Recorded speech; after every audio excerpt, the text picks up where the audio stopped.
Olá e bem-vindos. Hoje vamos mergulhar numa questão que é, no mínimo, intrigante. Como é que uma doutrina, uma filosofia espiritual, consegue afirmar a sua autoridade sem ter uma figura central, sem um papa, sem um profeta único? Parece quase um contrassenso, não é?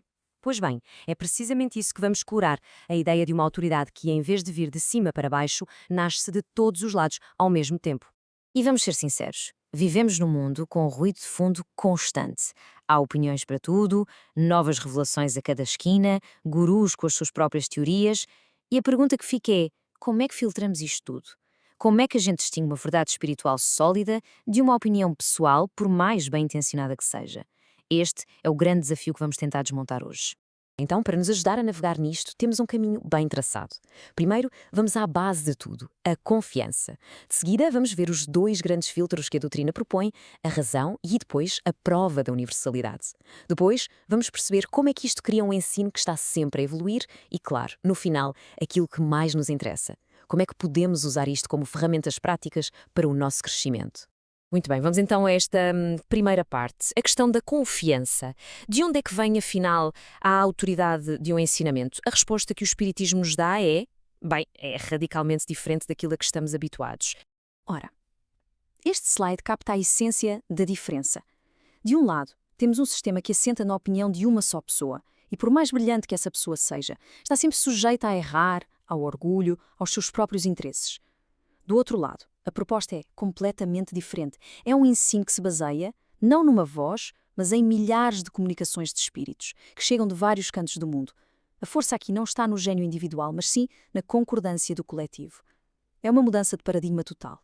E o ponto-chave é mesmo este. A revelação não é um exclusivo, não há um lugar sagrado, uma pessoa escolhida. A sua autenticidade, segundo esta visão, vem precisamente do facto de ela surgir em todo lado de forma espontânea através de muitos intermediários diferentes. É quase como uma verificação cruzada à escala global. E esta é logo a primeira grande garantia contra manipulações ou desvios pessoais. Ok, então já temos a base da confiança, que vem da multiplicidade de fontes. Mas como é que isto se aplica na prática? Bem, entramos agora no primeiro e, talvez, o mais importante controle de qualidade. A razão, a nossa primeira linha de defesa. E quando falamos em razão, não estamos a falar de um acho que sim ou parece-me bem. Não. Neste contexto, a razão é uma ferramenta de análise muito séria que assenta em três pilares. Primeiro, o bom senso. Segundo, uma lógica rigorosa que não se deixa levar por sentimentalismos. E terceiro, isto é fundamental, a compatibilidade com os dados que a ciência já nos deu como certos. E aqui a regra é absolutamente clara e intransigente. Se uma ideia, uma comunicação, uma suposta revelação vai contra a lógica mais básica ou contradiz factos científicos comprovados, então essa ideia deve ser posta de lado. Ponto final. Não interessa se foi assinada por um espírito que se diz ser Newton ou por um médium muito famoso. A razão é o primeiro porteiro e se a ideia não passar, não entra. Mas vamos imaginar que uma ideia passa neste primeiro teste. Faz todo o sentido, é lógica, não choca com a ciência. Será que isso chega para aceitarmos como uma verdade? A doutrina diz que não. E é aqui que entramos no critério final, na verdadeira prova de fogo, a universalidade. Portanto, o processo de validação tem dois passos bem definidos. Primeiro, a análise pela razão, que já vimos. A ideia tem que fazer sentido. Mas, se passar nesse teste, avança para o segundo e decisivo passo, a busca pela concordância. E a pergunta aqui é, este mesmo ensinamento, esta mesma ideia, foi comunicada de forma espontânea em vários locais do mundo através de diferentes médiuns que nem sequer se conhecem? É esta confirmação geral que lhe dá a verdadeira autoridade. A consequência prática disto é gigantesca. Significa que aquela revelação espetacular, recebida por um médium num centro espírita em particular, por mais sério que seja, é considerada à partida apenas uma opinião individual. Pode ser verdade? Claro que pode. Mas enquanto não for confirmada por outras fontes independentes, não tem o carimbo de ensino da doutrina. E olhem, não há nada que demonstre melhor este princípio do que as próprias palavras de Allan Kardec. Ele mesmo fazia questão de dizer que a sua opinião pessoal valia isso mesmo, uma opinião pessoal. A força de tudo o que ele codificou não veio da cabeça dele. Veio, como ele diz, da sanção da concordância, ou seja, da validação que recebeu de milhares e milhares de comunicações vindas de todo o mundo. É um exemplo incrível de humildade intelectual.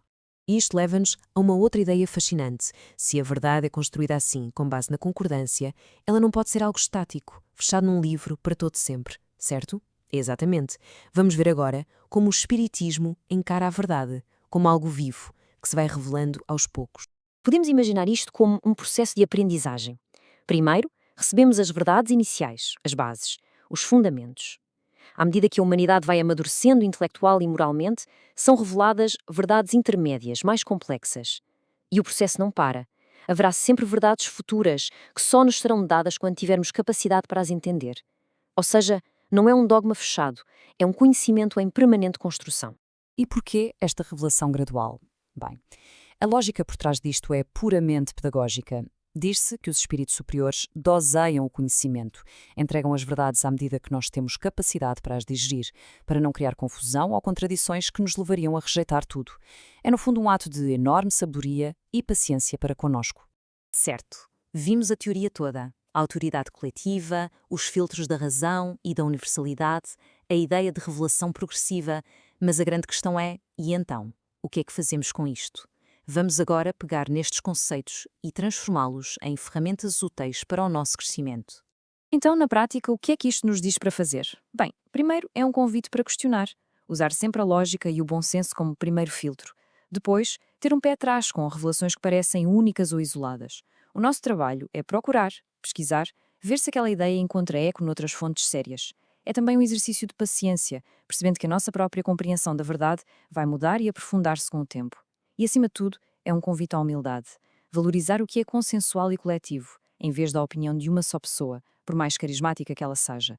E, para terminar, deixo esta reflexão. Se a verdade espiritual não é algo que nos é entregue de bandeja, mas sim uma construção coletiva e contínua, isso muda completamente o nosso lugar na equação. Deixamos de ser apenas receptores passivos para nos tornarmos participantes ativos. E a pergunta que fica no ar é esta: qual é, então, o nosso papel, a nossa parte na construção desta verdade?